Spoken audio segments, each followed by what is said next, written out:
I'm going to take a moment to talk about the space goddess, who is an entity that I essentially worship. In the scientific community, they believe in this construct known as space-time, and they've conflated space and time, which is fine. You can measure time like a line, like space, indeed, but they are fundamentally different concepts, space and time, because, well, can you be in time? You can't really be in time. You can be at a time, but you can't really be like in time. I'm in the present moment. Yes, well, that's where time co-aligns with space. Where are you? Space. The answer is space. You're in space. Where are you? I'm dead. I'm floating in a non-existent void. And space. Where is that? It's in space. It's in a space. Everything always is in space. And before time, there was space. And I very strongly believe that the God of the Abrahamic faith, who could be conflated or compared with the Buddhist demon of impermanence, who rules over the realm of birth and death and all the realms, that's God, or the demon of impermanence. Also, Father Time. Father Time is an entity who created our universe. But Father Time has a mum, and his mum is the space goddess, who is the eternal source of all creation, and all the things and stuff exist inside of space. All the universes exist in a space. They are all inside of space. You can never escape space. We are all inside her womb forever. We are all one with the space goddess. Our bodies are made of atoms, which are 99.999% space.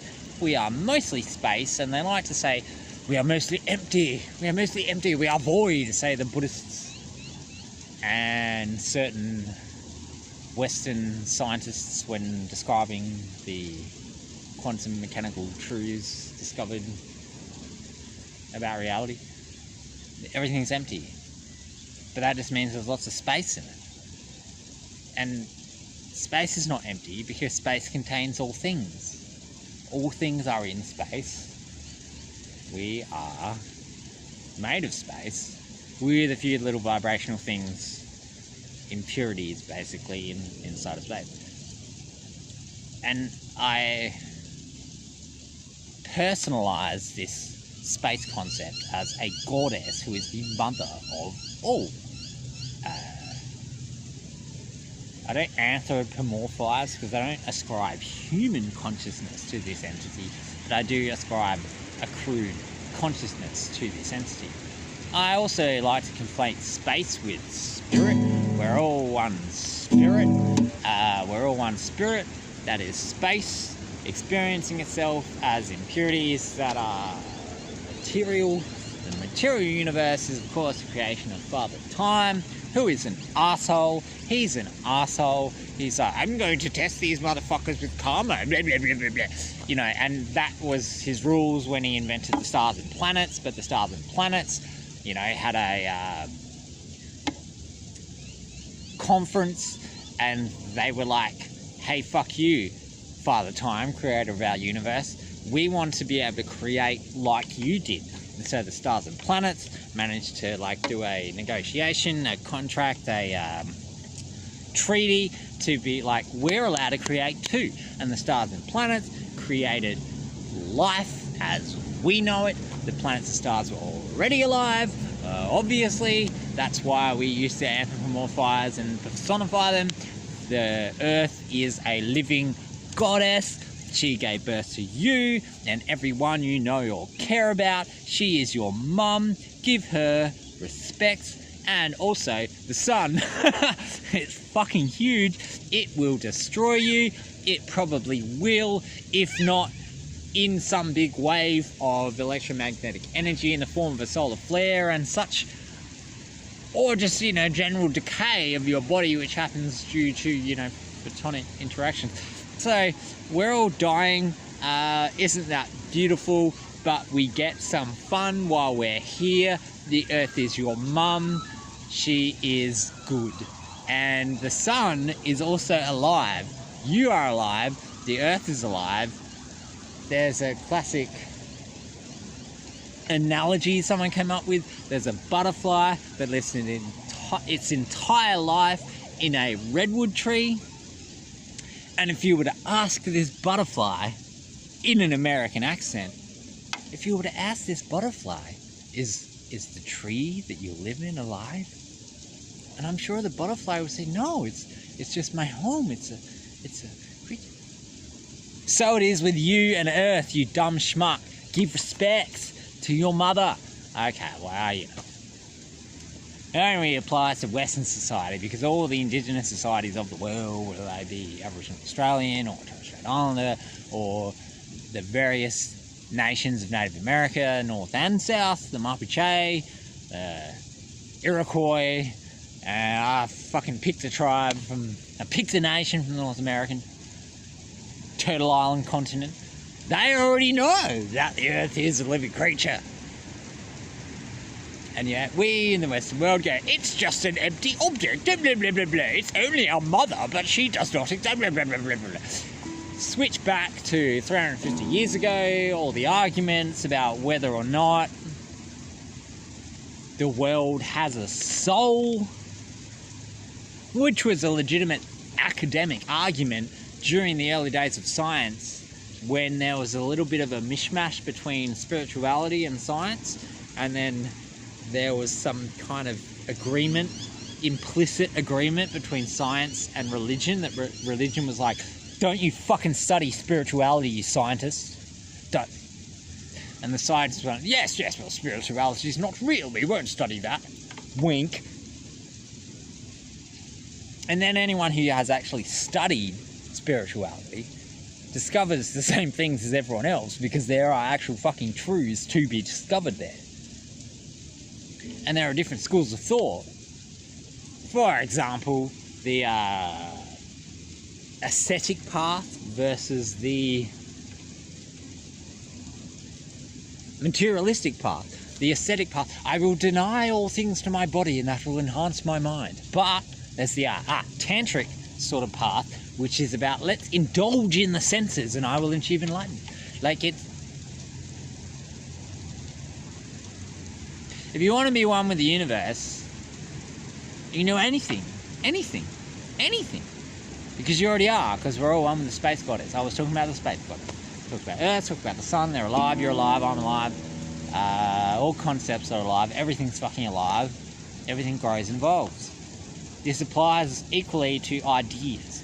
And then human beings, over the eons, have created these entities that are artificial, and yet we are enslaved to them. Instead of worshipping the earth and the sun, we worship money and government and economy and other concepts that we invented, that we elevate and essentially worship. And that is fucking stupid, because it's the same thing of going, I built this device, I'm going to worship it and ask it what to do. That's what we do when we ask for money to tell us what to do. We allow money as a culture, as a society, we allow money to make our decisions for us. For example, the internet. The internet was a wonderful, great place with all kinds of freedom of expression and so on. And then the money said, hey, let's put ads on that. We need to make some money. Let's put some ads on that. It's the money that said that. It's not actually for any other reason other than the fact that we're literally enslaved to an artificial entity that we created called money. So, yeah. I was talking about the space goddess, but I had to talk about the artificial entities that we worship instead. The sun is going down, it's getting dark, I can't be seen, I'm having fun, making the words passionately, which is what I have been lacking in these videos. So this can be episode 11. What I have been lacking is concept, passion, rant. The passion has been missing.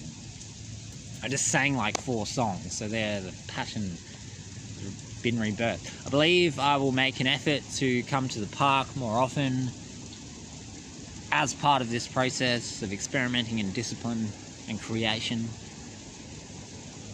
But I better just finish this extended video on episode 11, yeah, on a note. But which note? Let's do B flat.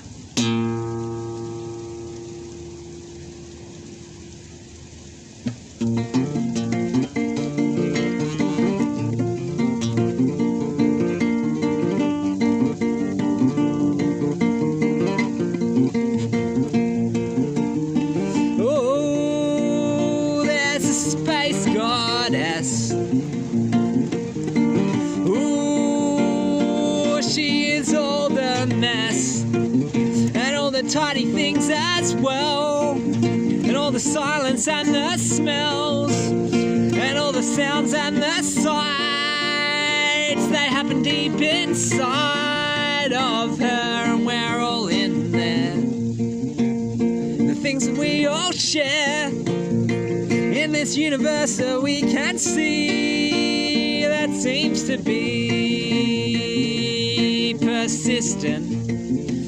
Here we are in this existence, in existence we all share, and we all share the same air.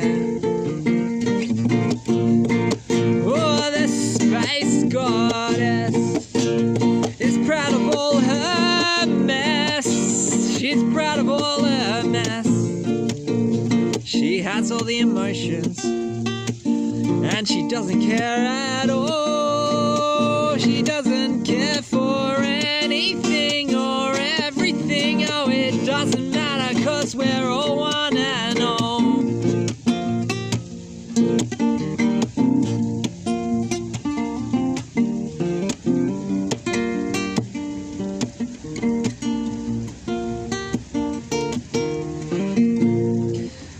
Which artificial entity have you interacted with today? And which real entity have you given your energy to? Stars, planets, space, time. These entities exist. They are real. They are characters. I'm starting again. Let's end it. Goodbye and good night. Alright, it's time to upload all this to the internet.